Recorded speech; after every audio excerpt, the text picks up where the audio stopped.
Check, check. So if you hold it down here, it's kind of hard. You're gonna have a bigger chance of interference. Just like hold it pretty close. If you kiss the mic, that's okay. Love that. And your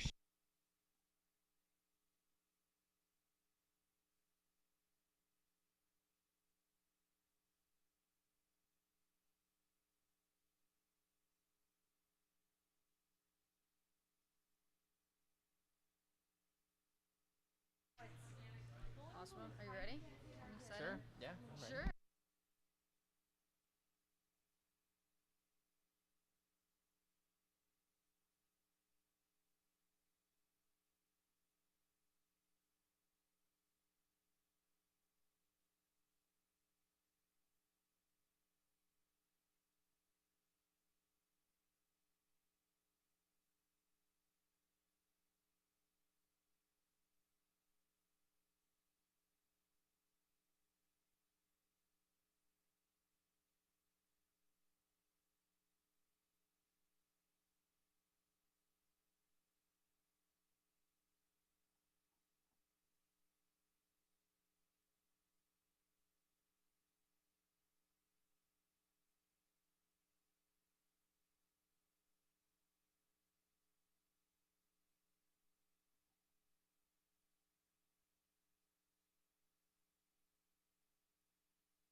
These are on. Cool. That's Thank for you. Do you need any pointers on how to talk to the mic? I think I should be good, right? Okay. I'm putting it in the middle. Okay, that would be great. Thank you. Warm up. Hey Xana.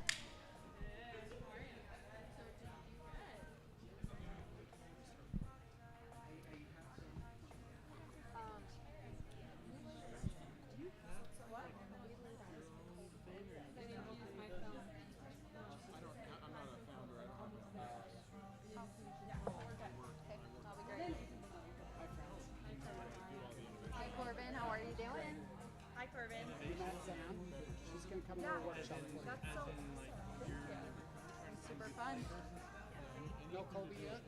No. He's going to be here. And actually, Corbin, we're having, since he's such a valuable panelist, we're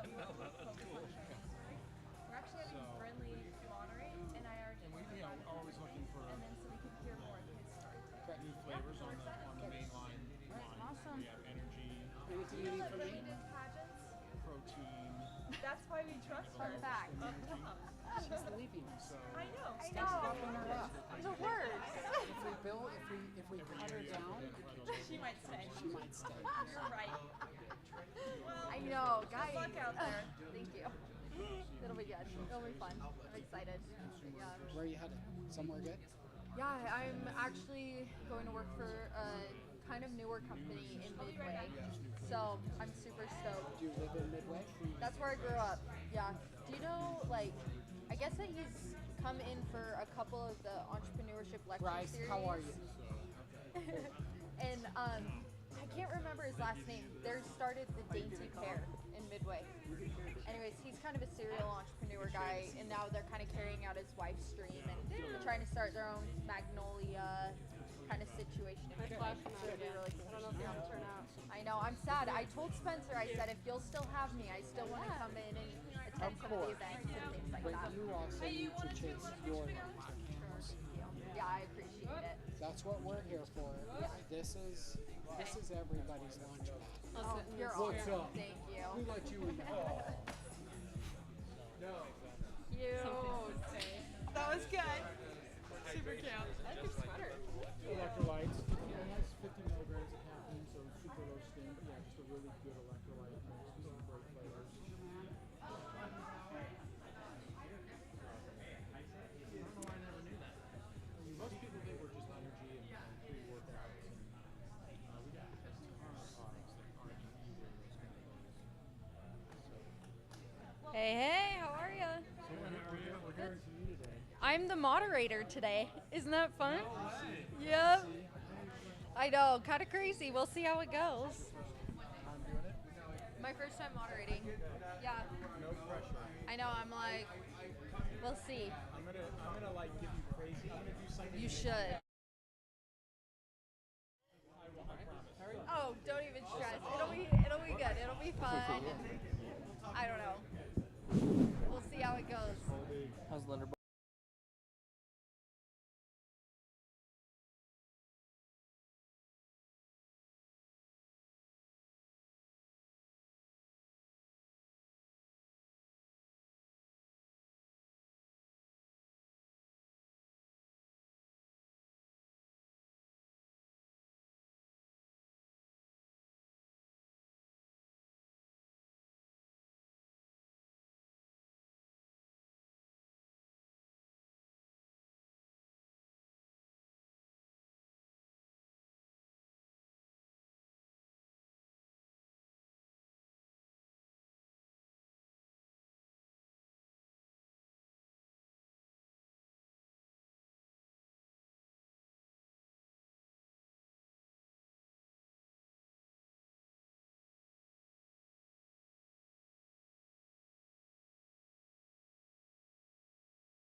also go to the QR code at the end?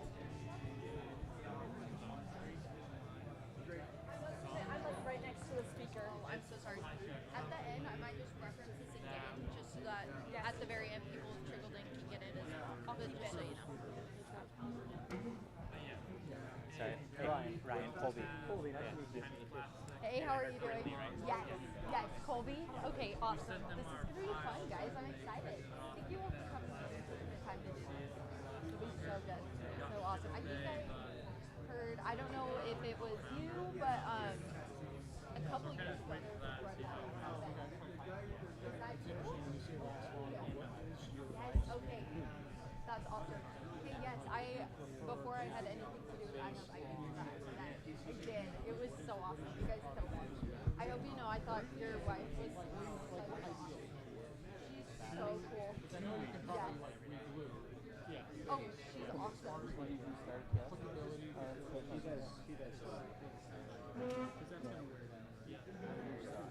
Yeah. That's awesome.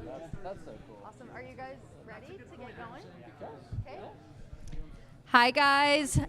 We're going to get started, I think. If you guys see people kind of trickling in, or if you guys yourselves are just mingling, feel free to come and find a chair, or if it gets filled up, please pull one up. We have lots of seating kind of back there. You're more than welcome to grab whatever you can find. But we want to thank you guys so much for coming to our CPG event today. This is our second time doing this, and we're hoping to make it a monthly thing, so we appreciate your attendance. We're also so thankful for our panelists today for making the time to do this. First I wanted to have all of you guys scan the QR code just on here.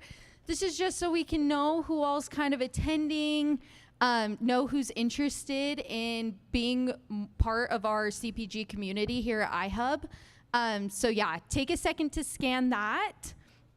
And let's get into introductions. Would you guys all mind just saying your name, your company, a little bit of, your personal and your company story? Yeah. My name is Colby Bauer. I started Thread Wallets with my wife almost 12 years ago, and we also started a nonprofit. It's called Carry On. We teach little kids, like 3-year-old up, we teach them resilience skills through skateboarding. I myself love to skate and love action sports, and there's no better way to learn resilience than falling on your face constantly. So these little kids come in like the cutest little pads, like unicorn helmets, and they like waddle in with all their pad, and they like, by the end of the day, they're dropping in. You're like, these guys are awesome. So Carry On's a passion of mine. I love it. Thread's amazing. It's been such a journey. My wife, I was just telling them, she's the biggest badass. She's doing like 3 other ventures without me. If you know, like female founders only, so if you're a woman in here that wants support and our community for females, my wife, Mackenzie Bauer, is amazing. She organized a group where they'll do annual trips. They'll do like little conferences and things like that. We have 3 little girls, Ray's 9 now, Scotty's 7, and Sunny is 4. And they kind of fit into like their order. Like the oldest is definitely the oldest child, the middle is definitely the middle child, and the youngest is just wild, and it's awesome. And that's me. I love to play team sports. I played soccer in college. I played at BYU and BYU Hawaii. That's where Mackenzie and I met and started Thread. And life's good living in Provo, and that's it. Ooh, I got one. My name's Alex Duncan. I started a company called Ice Labs Nutrition about 2.5 years ago. Who here likes ice cream, by the way? Yes, me too. I like ice cream too much. I tend to always have a gallon of Tillamook in my freezer, and sometimes an extra few pounds because of it, but I've been working on that recently. So I started Ice Labs because I always wanted to start a company in the protein space. I thought it was super cool, and I knew somebody who started a protein company, and I was like, I want to do that.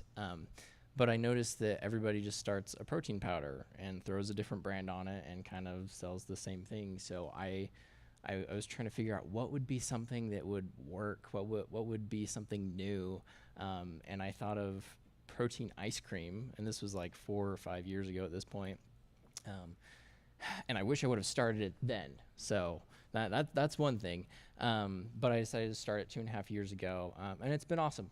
It's been super cool. I've learned a ton along the way.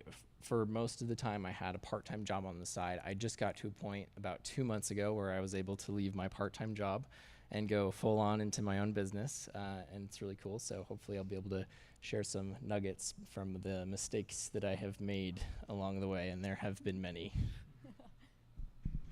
All right, my name is Ryan. I'm the founder of Linderball. We're a lot newer here. We just started about 4 or 5 months ago. Basically, my wife Lillian's right over there. She is amazing. We discovered that a lot of our favorite memories were from times when we were playing catch, just because it gives you a reason to like put your phone down and actually connect. And so we would just go out for hours and throw around a frisbee or a football or something, and we just have great conversations. Like I remember one specific time in the process as we were getting engaged, where we were like at a family reunion, and we like ditched everyone else and just went outside and threw a football for like 2 or 3 hours and just talked the whole time. And I feel like that was one of the first moments where I was like, yes, this is the woman I want to marry.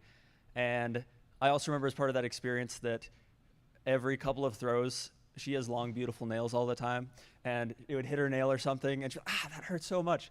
And this same thing would happen like frisbees, and then it got to be like winter this last year, and we would throw stuff around our apartment, and it would either hit something and break it, or just wasn't that satisfying. And so I decided I wanted to make something that was more fun and satisfying to throw as a way for us to just connect and communicate.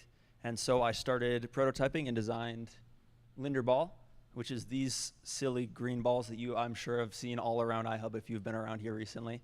And so I designed this a couple of months ago. I threw up a couple of videos, and one of them hit 1 million views overnight. And so I was like, oh, this actually, people are interested in this. I've designed a lot of products, but I've never had one that took off. And so the next couple of days, I just bought a bunch more 3D printers, just started cranking them out and shipping orders as fast as I could.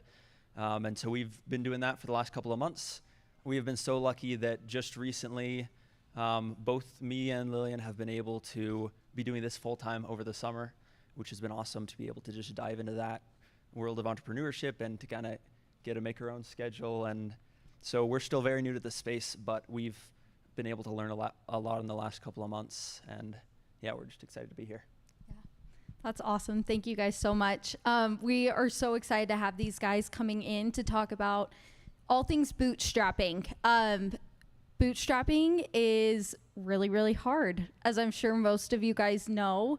But these guys they've done it. They've kind of pushed through. So we're really excited to hear from them. As most of you guys know, if you've been a part of iHub for a while, Ice Labs and Linderball are iHub companies, so we're really excited to talk with them. And Thread Wallets has been a really big supporter of iHub throughout the years, so we're super, super excited to have all these guys. I think just to get started, tell us a little bit about your bootstrapping experience. Really brief overview, and we'll kind of get into the nitty-gritty afterwards. Are you guys okay just going down the line again? Perfect. Hey. First, I'll say that not every business can be bootstrapped. I think that's important to know. I think there's certain economics that make sense for products, whether it's the product margin or the way that you produce or whatever. Thread wallets, it's an elastic wallet. It has literally, I can sew this thing. So it's not like a rocket science. And we started out buying elastic from Joann's Fabric, rest in peace. And we would just buy it in bulk. And then I bought this sublimation printer. It was like, I don't know, maybe $2,000. And then we bought a little heat clamp press. So I would sit in for 3 years. This is the first 3 years of both Mackenzie and I's marriage and starting Thread, was I would go down into this dirt basement, low ceilings, spiders everywhere, and I would just heat press all day. And I would take this elastic, I'd cut it, I'd sublimate it, and then I'd put it on Mackenzie's desk, and then she would sew them all day. And it was just constant. So she would just sew. I would press, and then at night we'd turn on Netflix and we'd watch Netflix while we package them up, and we'd ship those out the next day. The reason, and I remember going to a BYU class and we started to get some momentum, and the professor asked, why don't you put production overseas? Like, why don't you move over to China?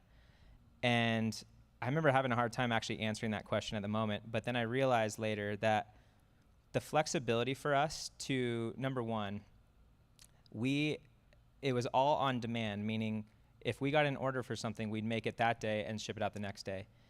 What that allowed us to do is we never had a stock inventory, so we were able to just put out a ton of different designs and get live feedback. Like, not would you buy this, but they bought this. They put money in on it and they bought it. And so it's like real valuable insights.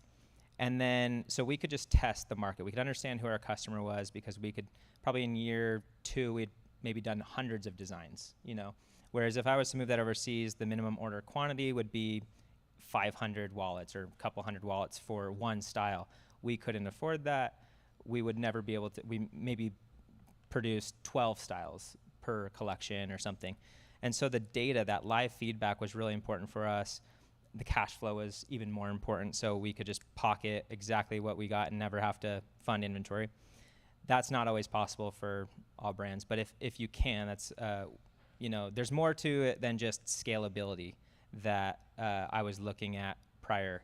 I knew that in order to scale this thing, that was not sustainable, but the feedback around what sells, what is the, you know, whether it's product or print, and that feedback, that data is priceless. And so to get that as fast as we could was really important.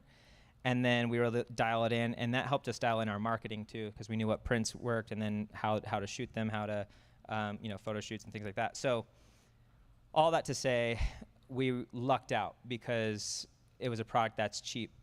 We could, I mean, flashing all my cards, we could make an elastic wallet for less than $1. We could, not China. Like Mackenzie and I could, and then we could turn around and sell that for $15. And it was just, that worked for our economics. That makes sense. Again, not always possible, but we did that for 3 years. Probably did it too long, I will say. Like, if I could go back in time, I probably would have outsourced that in year 2.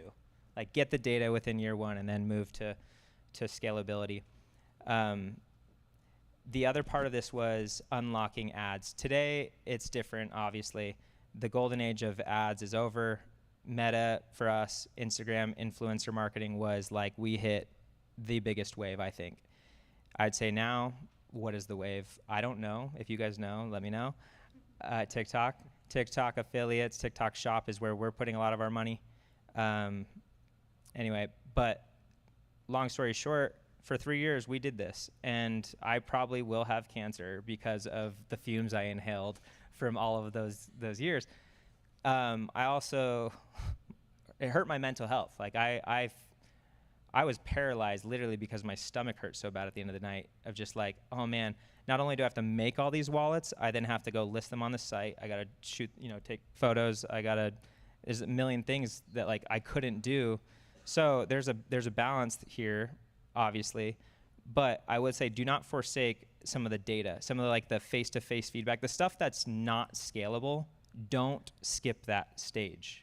I think it's important that you get to a place where you lay a foundation where it is scalable, but if you can grow broke, you can grow too fast, you can grow in the wrong way, in the wrong direction.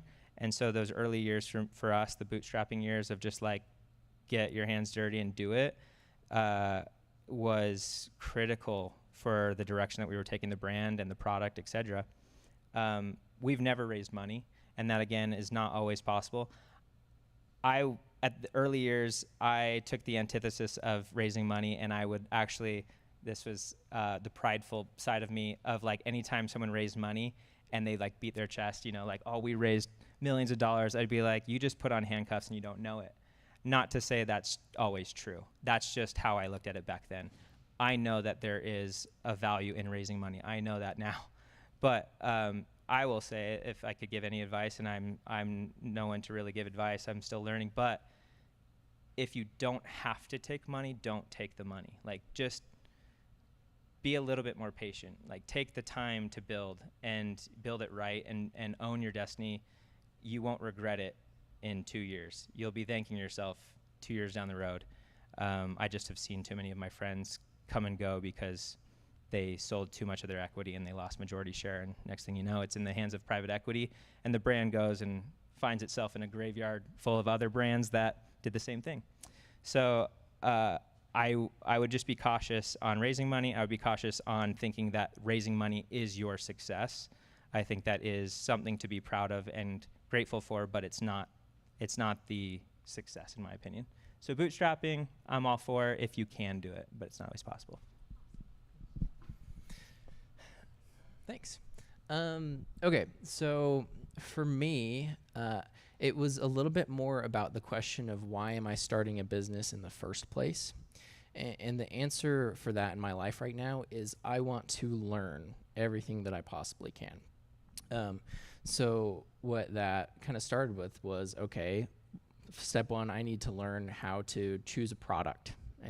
And there was all this, looking into different business ideas and listening to every time people had a pain or something they were dealing with. And I had this little journal in my phone that I learned about in one of my entrepreneurship classes at BYU. And it was a journal for pains that I had heard. And every time I heard somebody complain about something, I would write down what they complained about until I heard somebody complain about how gross protein bars were. And that was the little light bulb moment. I was like, this is something that I really want to move into. So I think for me, and if we haven't defined bootstrapping yet, it's building your own business without taking money from anyone else. So without getting loans or without getting investors. It's just I use my own money, which starting as a broke college student is not always super easy. So what I did was I did summer sales. I went knocked doors in Philadelphia, got yelled at by people, and tried to get to kill their bugs for money. And I came home with some money for that. I had saved up just 20 grand to start the business with. One of the first mistakes I think I made was I assumed that I could live off of that 20 grand until I got to a point where the business was making enough money to take care of me. So I then worked for about a year. I spent 3 to 4 months just making ice cream every single day and changing it and tweaking little things until, it started with the texture is gross and I hate this and I don't want to eat this ever, until I got to a point where I was like, okay, maybe people would buy this. And then got to a point where I was like, okay, people would totally buy this. And then I went and I did a ton of farmers markets and I sold it at different prices. And I was just trying to figure out, okay, do people really want this kind of thing? How much are they willing to pay for this kind of thing? Until I got to a point where I was very confident people are willing to buy this. About 8 or 9 months in, or maybe it was about a year, my bank account had slowly gone like this to the point where I was like, okay, I made a mistake. I should have not bet everything on me being able to get profitable within, under a year. And I wish I would have worked on the side or something. And there's definitely pros and cons to taking on money. I actually think that it would have been really good for me personally to take on investors early on. But also, I think the main benefit for me of bootstrapping for at least the first 2 years, I actually got my first investor 2 months ago, so I'm no longer bootstrapping. But I think there's a lot of things I wouldn't have learned otherwise. For example, if I had a ton of money starting off, I probably would have gone straight to a manufacturer and said, hey, make this product for me. And I wouldn't have learned anything personally about how to formulate an ice cream product. But instead, what I had to do, because I had no money, is I had to walk into the food science department at BYU and I had to say, hey, is there any professor here that knows a lot about ice cream? And then I took his advice and I said, hey, I'm having this texture problem. What should I do? And he gave me a little bit of advice, and then I would go do that. And then I would go back to him and I'd say, hey, I need to fix this. And I think there was a lot of things that I learned because I refused to take other people's money that were really helpful for me. One was I learned how to design. So like it would, if I had a lot of money early on, I would have just paid somebody to do all my branding, to do my box design, to do my website for me. But because I'm in this to learn how to build a business, I did that all myself, and I got a design software, and I spent hours in front of a computer trying to figure out how to draw better than I could before. So anyway, all that being said, it kind of just sums up into, I think there's a lot of pros and cons. I'm really glad that I bootstrapped for my first 2 years. I think that my particular business model is not one that's lucky enough to be able to sustainably bootstrap forever. I think it would take probably like 50 years to become a great business instead of like just a few years. And I can go into the math of why I think that is later. But yeah, I think I'm really glad that I did it. And also, I don't think bootstrapping is for every company. I totally agree with what both of them have said. We had a lot of parallels with how we started out. So my product is 3D printed, which is something that originally, it's something I kind of tried to hide, because people hear 3D printing and they think like cheap plastic toy, like they think fidget toys, like the dragons you see at farmers market and stuff like that. Which, to be fair, there is a lot of that, but there's also a lot of opportunity to make really great products really quickly.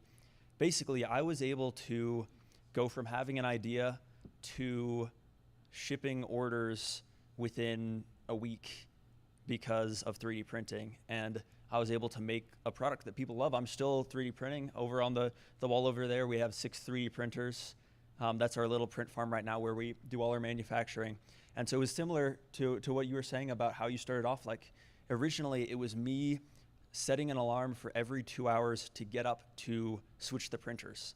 So like, I'd stay up into the night because we had orders to pack and ship, and I would get up and I would pull the prints off and then restart the prints and then go back to bed for another 2 hours.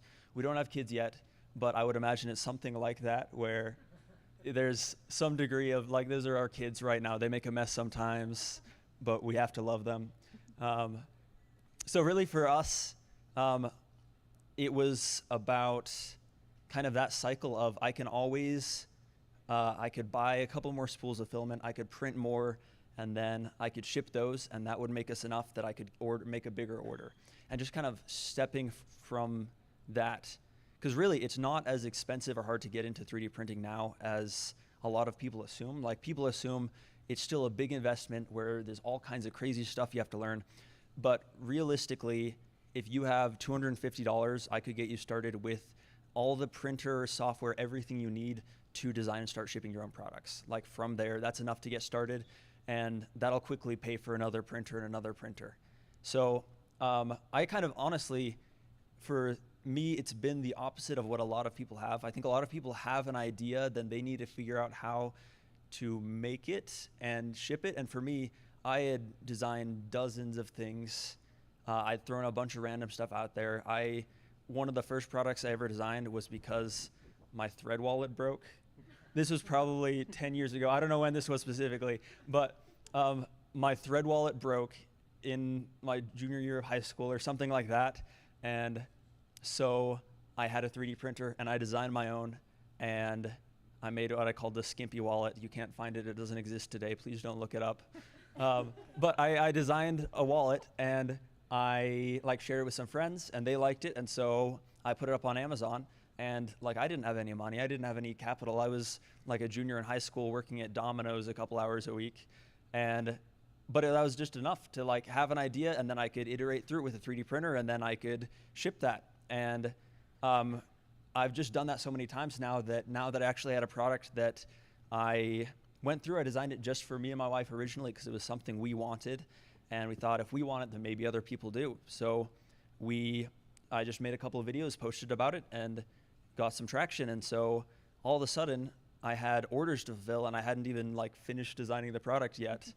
And so there's a lot of that initially of you have to be willing to spend a ton of time and a lot of stress in the first couple of weeks or months, where we got a rush of orders, and it was hey, we don't have any inventory. So I quickly ordered more 3D printers. I was up all night printing, And then we did the same thing. We do a Netflix packing party with me and my wife, where we would put on a show, and then we would pack orders for an hour, and then we'd run out of packing tape and drive to Walmart because it was the only place open that late. And then we'd pack the rest of our orders, and then we'd take them to ship the next morning.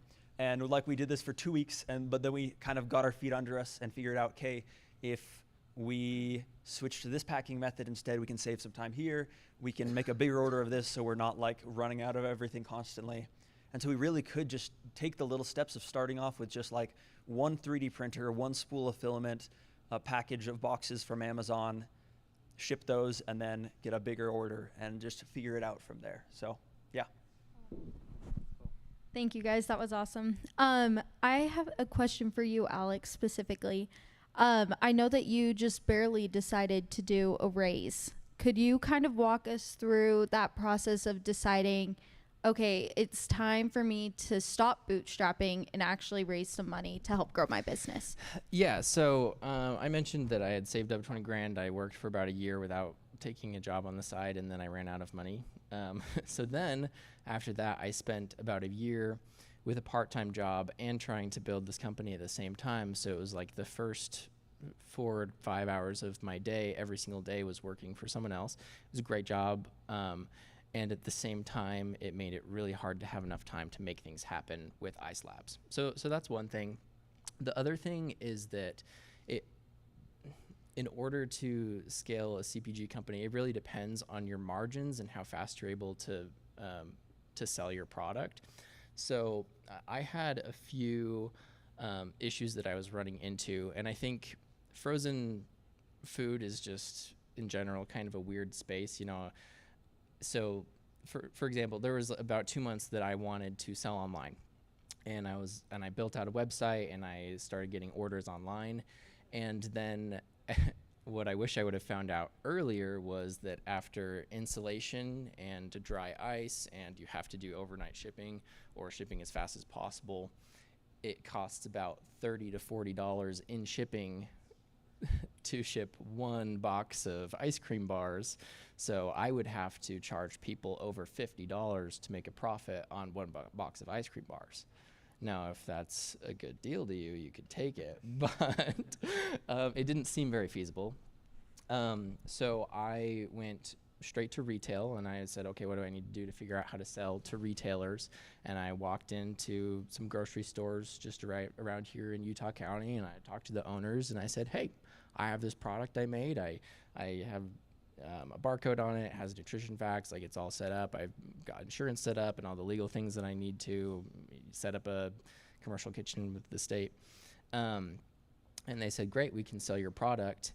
After I got into 7 stores and a few gyms around the area, so a total of about 10 retail locations, I was already at a point where I could not produce enough for the amount of demand I was getting. So the stores were selling out fast enough to where, even though I was only in 10 retail locations, I didn't have, one, enough time because I was working enough job, and I didn't have enough money to be able to support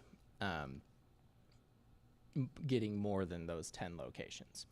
So kind of the math of why it works that way is, when you have a consumer packaged good and your product is a physical product, when you're growing the company, it kind of moves like this. So it's like you either have a demand constraint or you have a supply constraint at the time.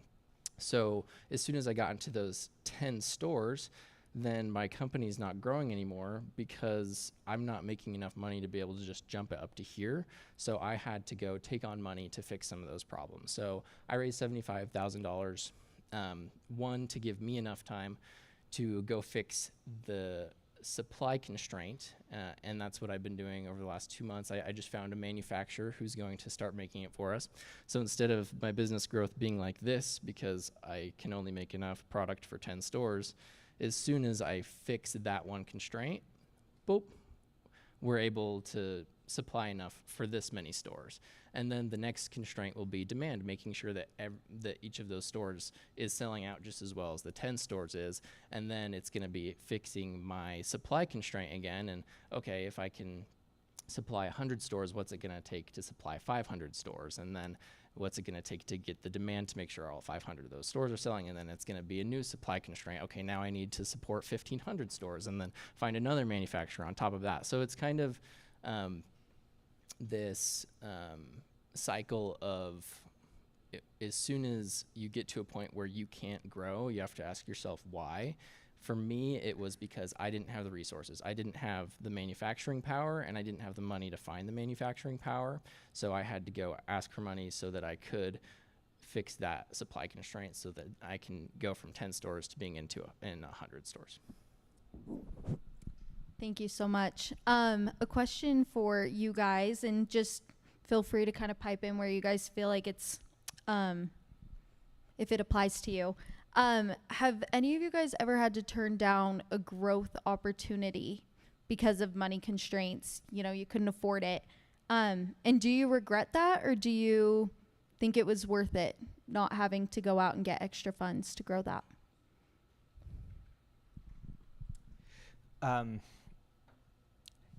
We definitely should have said no. And you kind of look at, for us right now, Target. We got into Target in December. And from the outside looking in, you're probably like, oh, wow, congrats. Like, that's going to be huge for you, which it can be. And you know, you take those opportunities with caution. What you don't know, what I didn't know, is the whole philosophy of, like, you don't go broke, you grow broke. I've said that twice now, but it's true.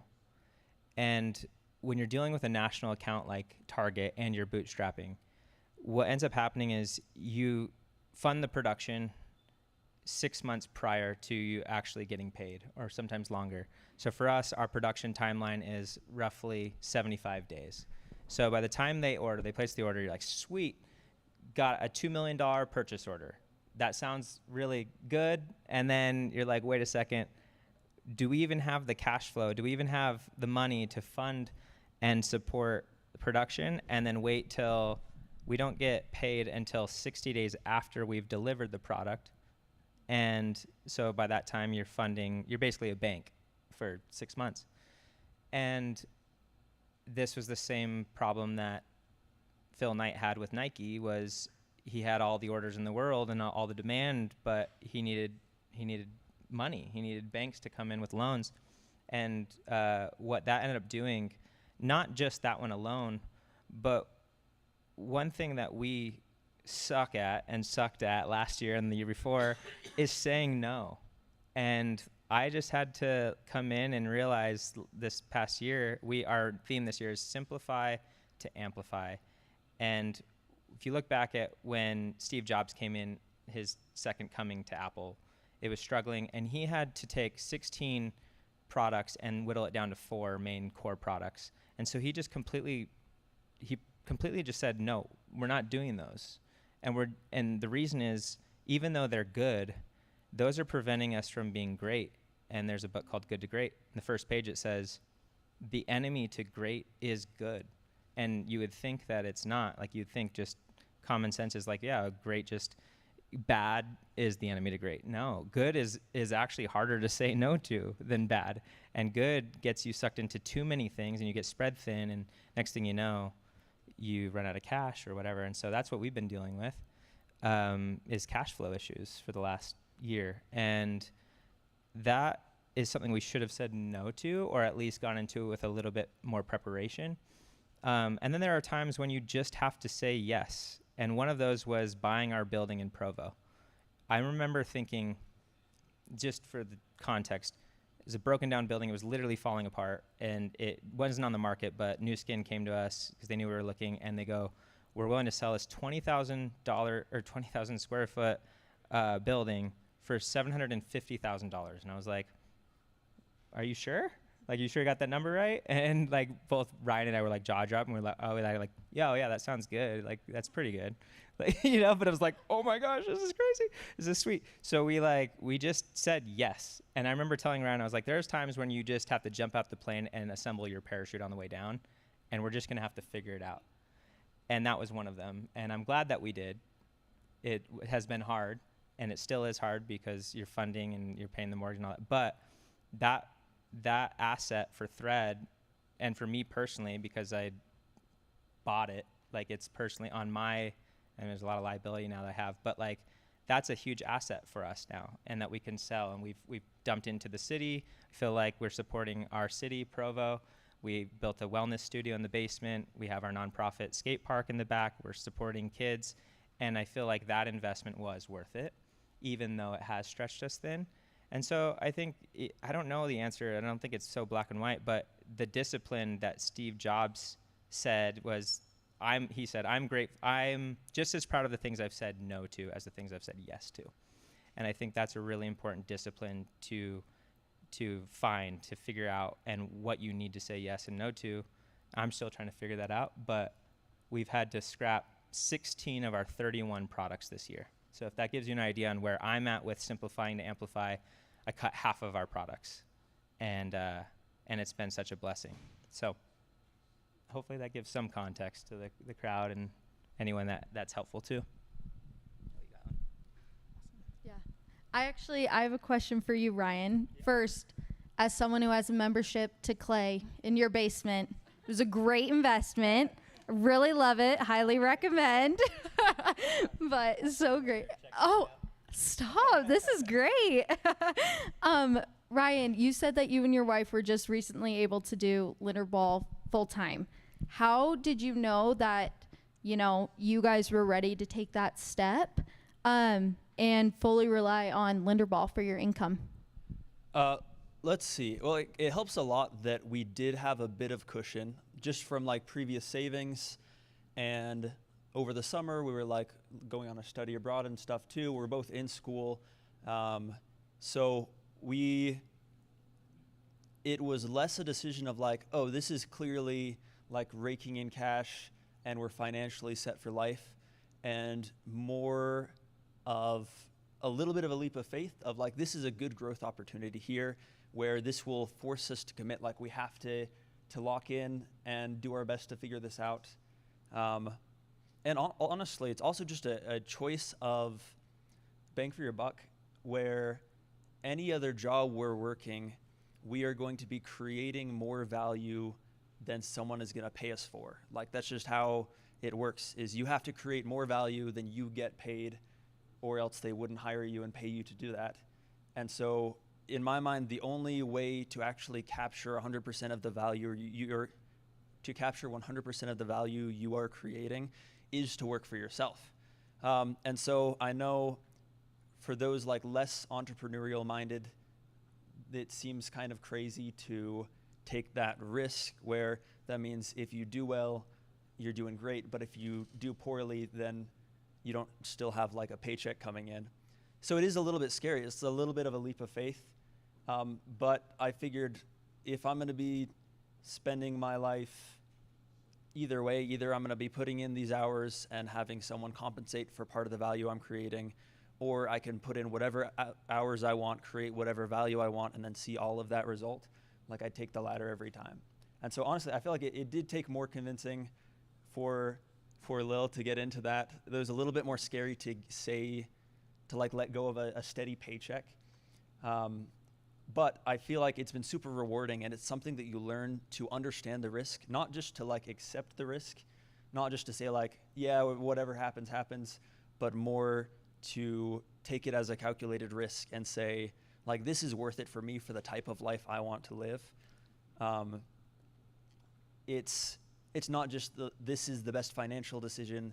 It was also, this is the best decision for the type of life that we want to live, with creating our own stuff, like for contributing to the world and just building a life. So it still is in kind of an interesting middle zone where like we're starting up school again, and there's a question of like, well, should one of us work another job? And I think we're not going to be in a really solid place like that for a while. It's still very early stages, but for now, like, we are learning so much more and creating so much more value just diving into it head first than we would be if we were just both working for some company. That's great. Thank you. Another question for you guys. Any of you can answer this. What is the closest you've come to running out of money, and how did you kind of navigate through that? Sorry, you might have to think about that one a little bit. I had, I think, $7 in my bank account like 5 months ago. So that was a problem. And then, you know, I got a paycheck. I just think the biggest thing was like I got to a point, you know, before when I was living off of savings where, you know, I had like $4,000 or $5,000 left, and I said, you know, you just kind of have to do the math, and you got to figure out, you know, where does my business need to be in order for me to self-sustain from this. And for me, I know that as soon as Ice Labs gets into 60 retail stores, then it'll make enough for me to be able to pay my bills every month, just personally. That being said, I also know that I can't fulfill that until I have a manufacturer, which is the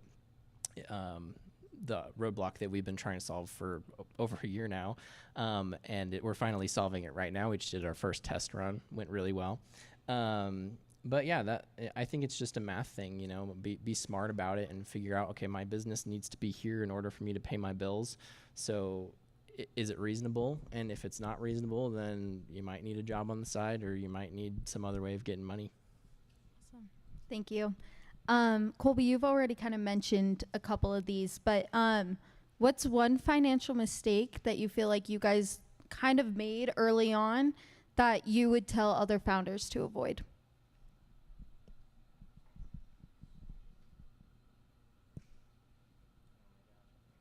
I don't have a great answer for this one. I've got one. You got one? Okay, yeah. So this wasn't like a major mistake that caused major issues, but I made the mistake of thinking I was getting a better deal by ordering something in bulk and then realizing we didn't need it and kind of changing our plan. So we currently have like a couple thousand random sizes of cardboard boxes, and that was right before we switched to mailers, because I thought I was getting a really good deal per box. I was ordering like on Amazon Business and getting these bulk orders at a discount. And I was like, oh yeah, this is gonna save us so much money because I'm ordering 1,000 of these and not 50 of these. And so it's like half the price per box. But when you're that early in a business, like when you're bootstrapping, you have to be really agile.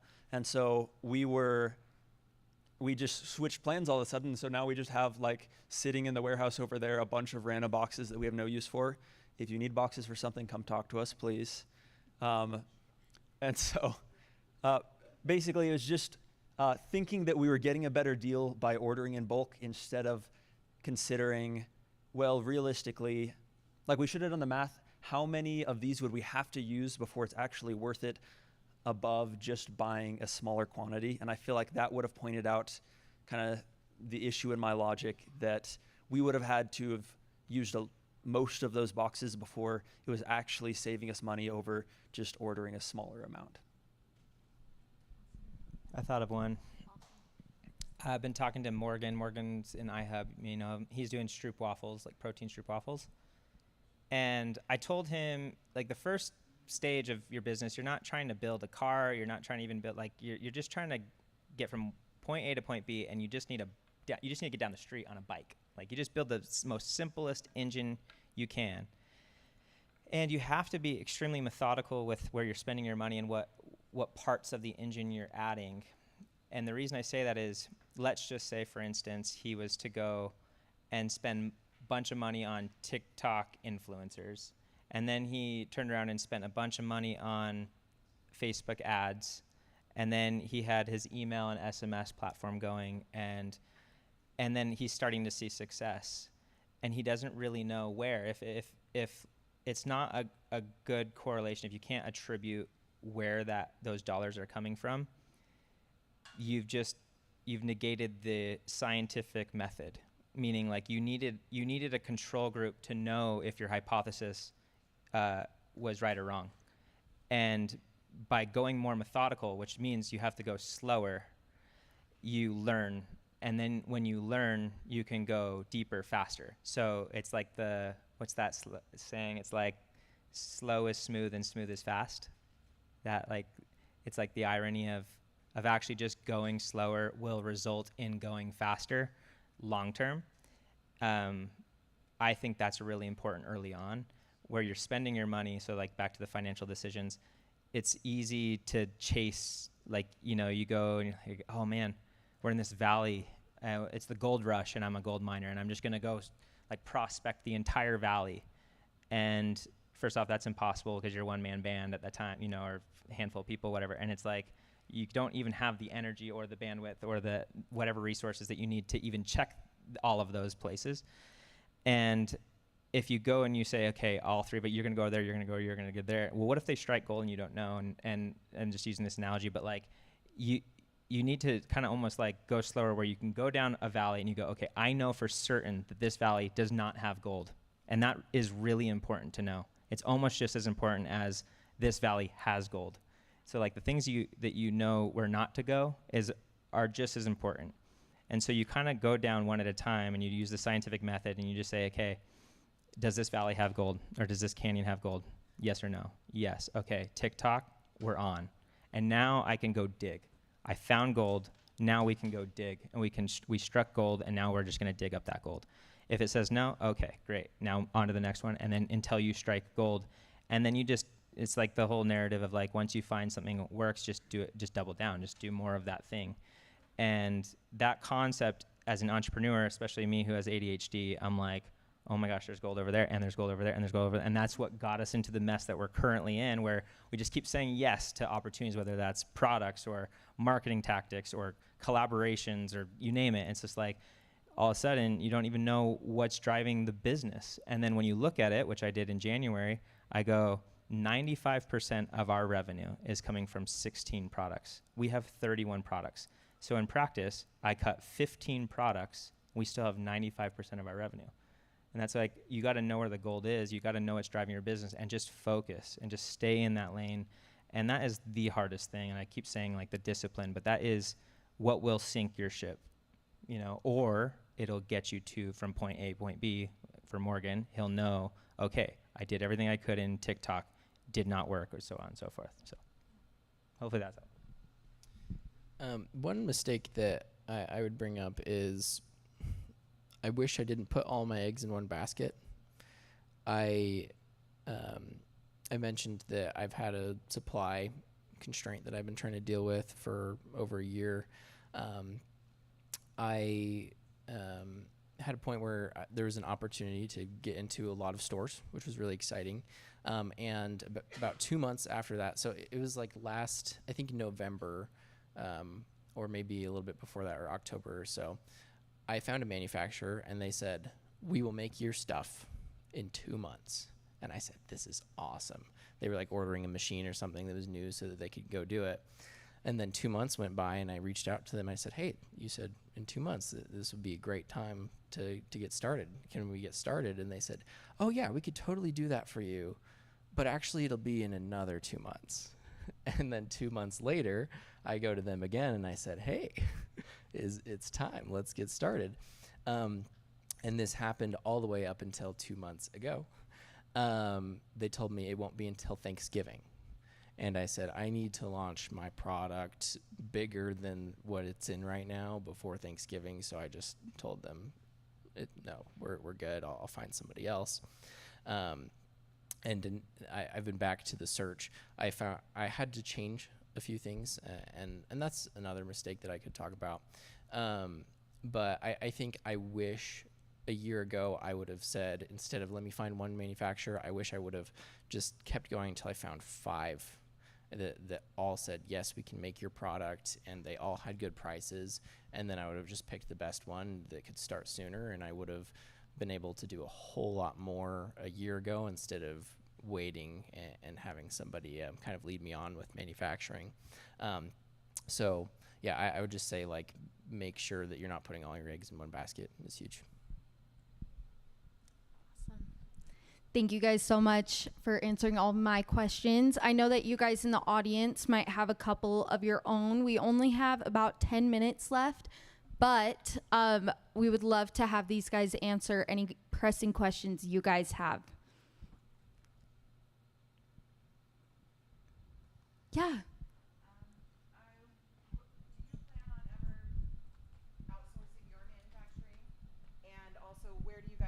manufacture now. You all heard me, right? I'm loud enough. Okay.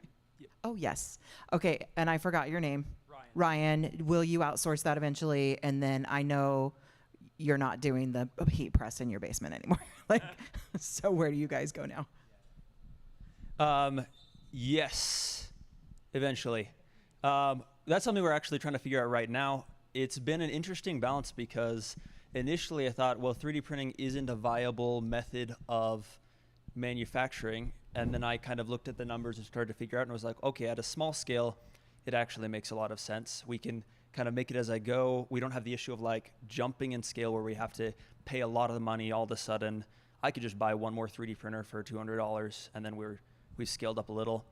So for the time being, like it still makes sense, but eventually, like it is honestly, the issue right now is that it's what's taking most of my time is keeping the printers running. And so there is the question of at what point is it worth it to either try to outsource a factory or bring someone in to take what's taking most of my time. So that's still a question that remains to be answered in the future. I imagine we will at some point just so we can get big enough to go into big box stores and things like that. But for now, it still makes sense for us to keep doing it the way we're doing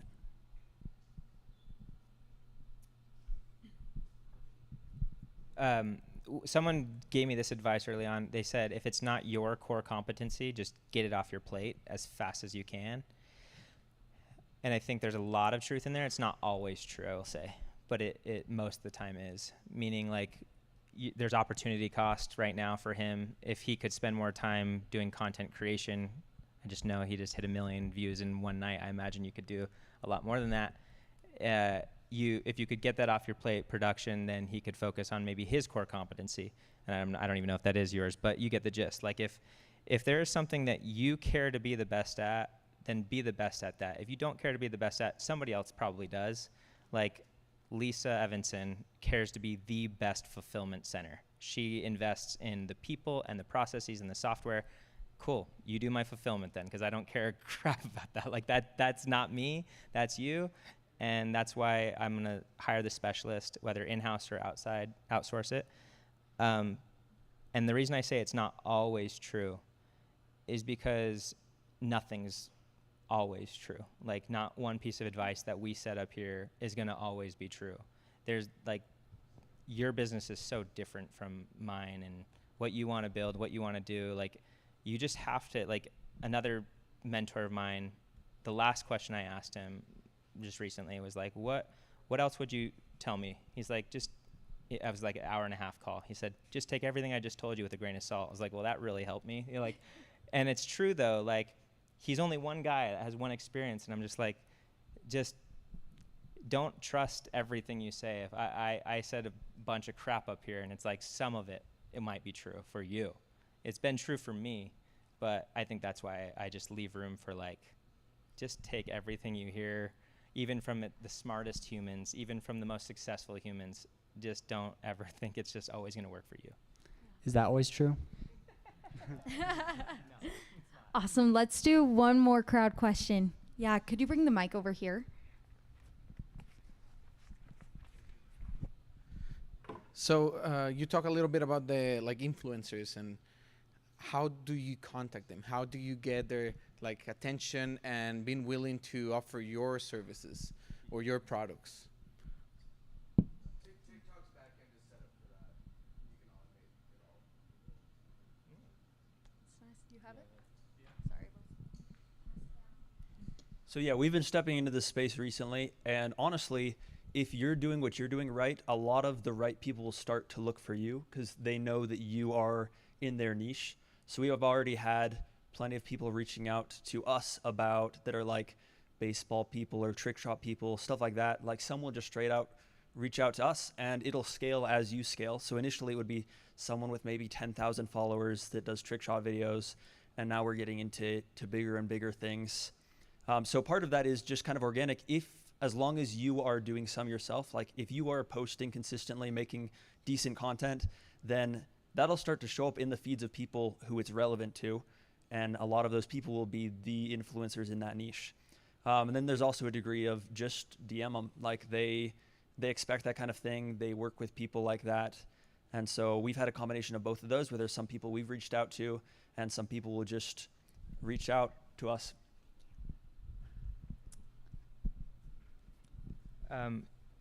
What are you selling? What's the? I do marketing. Oh, okay. So I do marketing For other companies. So just understand. I mean, it's like asking. I won't go that way, but it's you just have to curate your approach based on who you're talking to. It's just like any audience that you'd. So like a macro influencer, they get knocked on their door 1 million times a day. So like they're probably not looking at a DM, and it's probably their agency that's like responding, something like that, right? And then you got your micro influencers. Maybe I'll call those people who have like 1,000 followers or around that. They're stoked to get a response. Like they're out of their mind. Yes, I'll say yes to that. Here's my address. Send me product. You know, it's like that kind of vibe. And then there's everywhere in between, and they each have their place or intent for your marketing, and there's a role in the ecosystem of influencer marketing. You can't just think of influencer marketing as a one-track lane. Right now we have affiliates. They have codes, so they have affiliate codes. You know all about this. That's a whole separate part of our influencer. Then we have influencer, but even within that, you go down and you got micro and macro, and then you have what we call our thread heads. They're on retainer. They've committed. They've signed a contract for 6 months to post twice a month, X number of times, whatever it is, right? And so you kind of bucket, and you speak to them differently, and you expect different things from them.